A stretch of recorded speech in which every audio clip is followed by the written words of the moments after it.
This podcast does not provide medical nor legal advice. Please listen to the complete disclosure at the end of the recording. Hello and welcome to Everyone Dies, the podcast where we talk about serious illness, dying, death, and bereavement. I'm Marianne Matzo, a nurse practitioner, and I used my experience from working as a nurse for 46 years to help answer your questions about what happens at the end of life. And I'm Charlie Navarrete, an actor in New York City, and here to offer an every-person viewpoint to our podcast. We are both here because we believe that the more you know, the better prepared you are to make difficult decisions before a crisis hits. So welcome to this week's show. Please relax, get yourself some cold watermelon and some sweet tea, and thank you for spending the next hour with Charlie and me as we talk about how to comfort someone who's feeling meh. Like the BBC, we see our show as offering entertainment, enlightenment, and education, and divided into three halves to address each of these goals. Our main topic is in the second half, so feel free to fast forward to that buzz-free zone if you need to. In the first half, Charlie has a checklist for you to see how your emotional health is holding up. In the second half, I'm going to talk about that meh feeling and ways to comfort someone who's feeling that way. And in the third half, Charlie presents the poem If by Rudyard Kipling, which was published in Kipling's volume of short stories and poems, Rewards and Fairies, in 1910. And it has become one of Kipling's best-known poems. So, Charlie, how are you?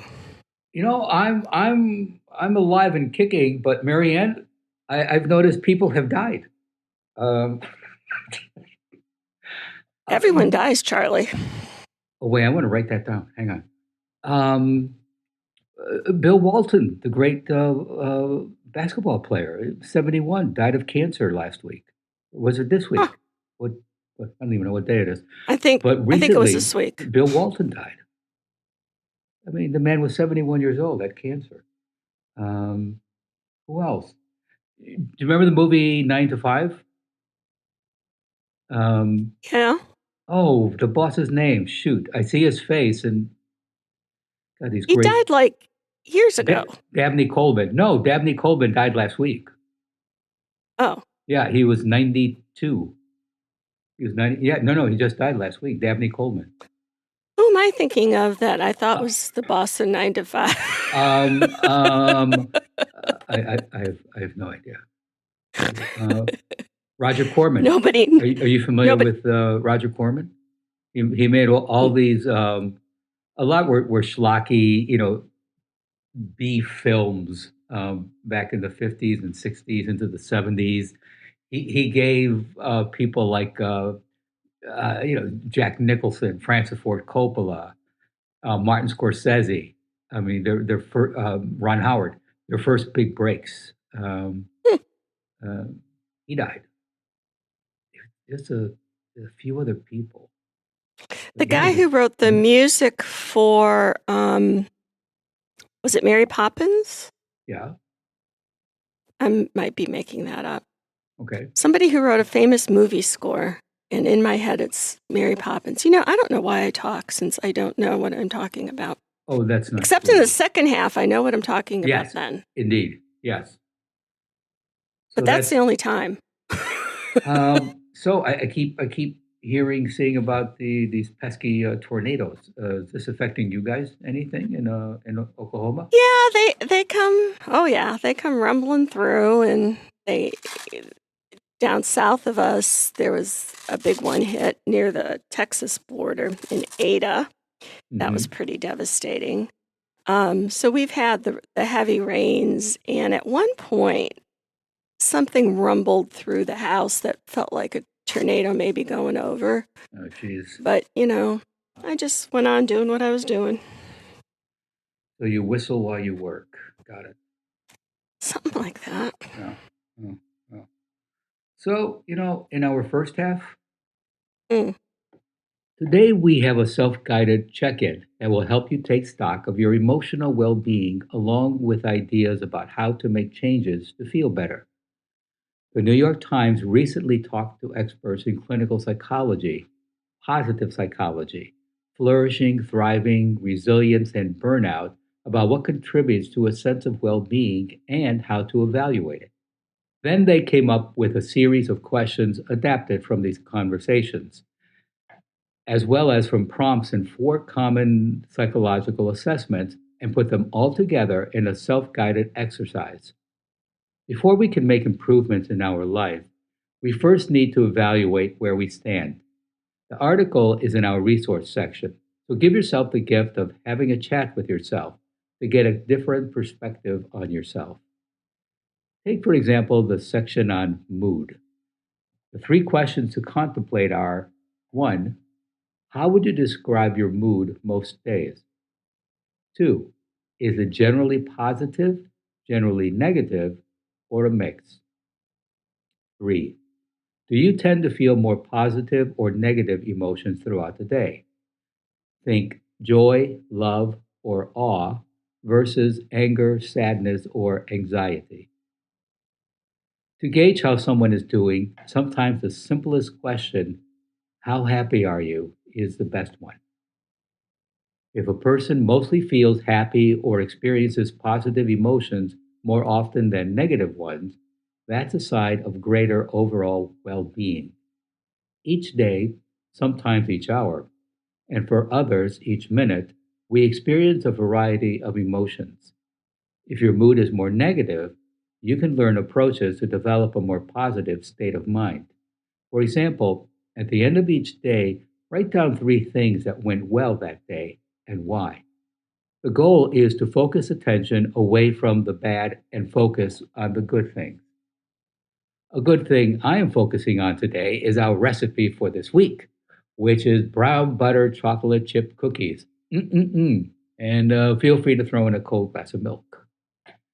When someone is feeling sad, you can stop by their house with bags of cookie dough for their freezers so they can have a warm, freshly baked cookie whenever they want. You could make this cookie dough for your sad friends and keep a baggie for your own sad times. Bon appetit! Please go to our webpage for this week's recipe for brown butter chocolate chip cookies and additional resources for this program. Everyone Dies is offered at no cost, but is not free to produce. Please contribute what you can. Your tax-deductible gift will go directly to supporting our nonprofit journalism so that we can remain accessible to everyone. You can also donate at www.everyonedies.org. That's every, the number one dies.org, or at our site on Patreon. That's www.patreon.com and search for Everyone Dies. Marianne? Thanks, Charlie. Meh is a Yiddish word that has been adopted into English that expresses apathy or indifference. The word was first listed in the 1928 Yiddish English Hebrew Dictionary, where it was defined as an interjection meaning, be it as it may, and as an adjective meaning so-so. The word is used to express indifference, either good-humored or contemptuous. And some people go through their lives feeling meh. They're not depressed. They're not happy. Maybe they admit to sadness, but they definitely characterize their lives as meh. In the first half, Charlie gave resources to take your own emotional temperature and changes to consider to manage your own meh. But what can we do to have a positive effect on other people's emotions? Or is that perhaps something that's just none of our business? There's an increasing body of evidence that supports the social regulation of emotion, which is how people help adjust other people's emotions, meaning that our social community can impact our meh. A study by Sahi and others suggested that people consider validation, phrases like, I understand why you feel that way, or that sounds very hard, to be particularly comforting. When we experience emotions and have an opportunity to talk about it, do we feel better? Well, that may depend. Sometimes we need to hear words of validations, and sometimes we need to hear an alternative perspective to our circumstances. What does the research suggest works in what situation? To start, most agree that if you want someone to feel worse, tell them they shouldn't feel so bad. A study by Little documented that telling a person to calm down or relax typically just made them angrier. Sahi and colleagues asked 318 people what types of feedback from others would be most comforting after a conflict with someone they knew. For example, a fight with a friend or a roommate or feeling betrayed. Validation was the clear winner. Participants said they found affirming comments like, "I can imagine that was difficult," to be more comforting than other kinds of feedback that tried to help a person change their thinking about the problem, like, "Try to see both sides of the situation," or "Try to focus on the glass half full instead of half empty." Being heard and understood makes people feel connected, cared for, and trusted. And above all, feeling connected to people is a vital human need. This need is embedded in our survival instincts because people who are part of a group tended to survive. In the immediate situation of feeling better, validation is vital. But this communication strategy does not offer a long-term solution of negative emotions. When ready, problem-solving the situation, talking through the conflict can give a sense of control or mastery of the situation and may resolve the issue. But the person has to be open to this, or else they can feel invalidated. So how do you know how to proceed? It turns out that people will actually give us clues about what they need by the words they use. Research by Horowitz and colleagues suggests that people talk about their problems in such a way that they give clues as to what they need from the interaction. If they focus on their emotions by saying something like, "I feel like they were pulling away from me," they're probably only looking for validation. If they say that they wish they felt differently or that they want to know how to solve a problem, then they are asking you to help them. But before you get into problem-solving mode, know that it'll be better received if you offer emotional support and validation first. Then they will be more open to participate in problem-solving with you. An approach that they term temporal distancing helps people understand that while things may be bad now, they will likely improve with time. This approach was found to be preferable to the more optimistic strategies like the glass is half full. In more serious situation where more than meh is involved, and you think it's life-saving to challenge someone's perspective, you need to first talk about how much you care about them and what you wish for them, but that the situation that they are going in is going against that goal. A study by Sahi and others suggested that one important mechanism explaining how support from others can enable emotional well-being and change people's lasting impressions of distressing events was that interactions with others can help prepare them to cope with future exposure to those events on their own, stressing how valuable others' perspectives can be when encountering ongoing emotional stressors. Duncan and colleagues' research looked at concerns about a recipient's reaction could make people reluctant to express support. Their findings suggest that people consistently underestimated how positively recipients would respond. While we're worried about how competent we are in offering support to friends and colleagues, they are focusing on the warmth that we convey. Misattuned concerns about how to express support most competently may make people overly reluctant to reach out to someone in need. Researchers found that people appreciate support even if it wasn't exactly aligned with their needs. Remember the song by Diana Ross? Just reach out and touch somebody's hand. Make this world a better place. Yes, you can. I kind of changed the ending there. That's what people need. People just need us to be there and to care. Charlie, any thoughts or questions about that? Yes. What am I trying to say here? I don't know. But what do you do with someone who just either is not interested or is, I don't know, maybe too shut in themselves, or maybe they're angry and just don't want to hear anything that you have to say. Well, that's when the warm chocolate chip cookies and holding of the hand or simply presence. I mean, somebody like that, and I know people like that,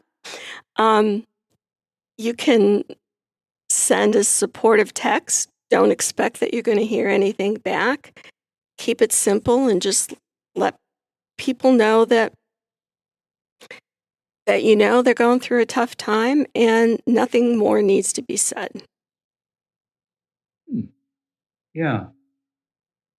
And actually, that, yeah, I see that because I mean, there have been times um, where there have been times where I've just seen, people just don't want even that. And what am I trying to say here?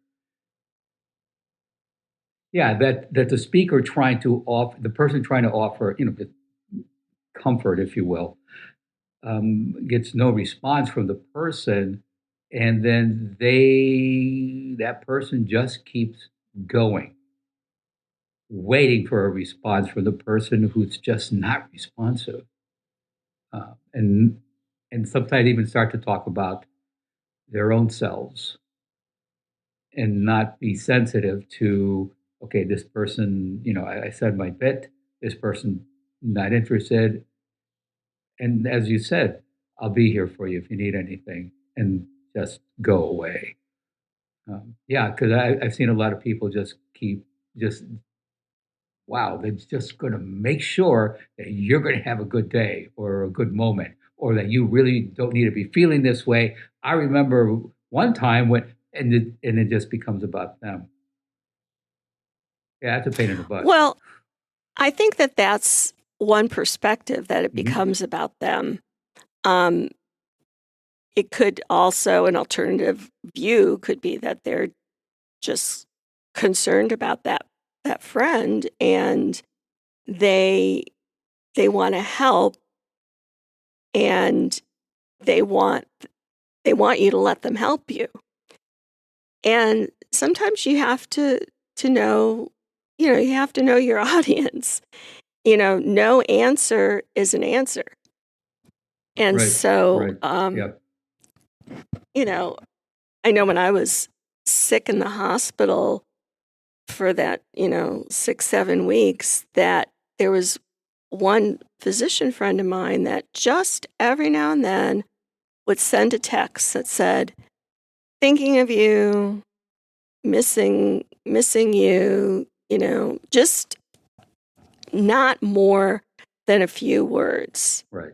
every now and then. And that was most supportive, I felt, to me, than like people who came to the hospital to visit and that kind of thing. I really didn't want anybody around. I was feeling miserable. I looked miserable. I acted miserable. And I just wanted to cocoon myself. And people, I don't know if they wanted to show up to observe or they wanted to show up to let me know that they cared. And I think sometimes you have to, I think, personally, that sometimes you have to let people care for you. And then if it gets too much, say that's really all I can do right now. Yes. Um, Yeah. Other people will bite your head off if you are too um,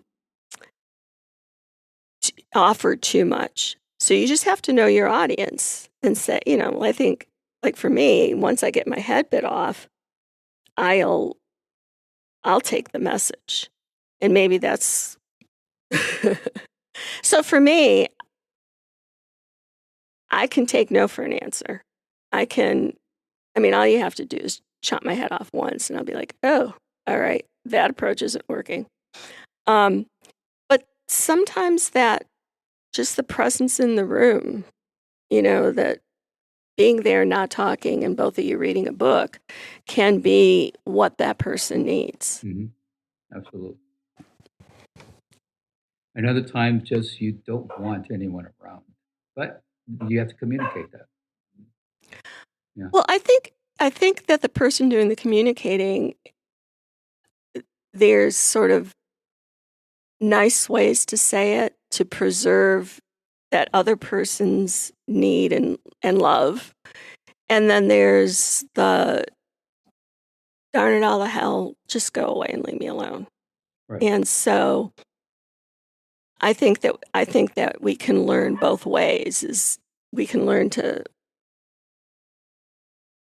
assess and find out what people need. And then for those of us who don't want anybody around, we can learn a nicer way to say, thank you, but what I need right now is this. Exactly. Yeah. But say it nicely and preserve, the dignity and the friendship that the people are offering, I think is the vital piece there.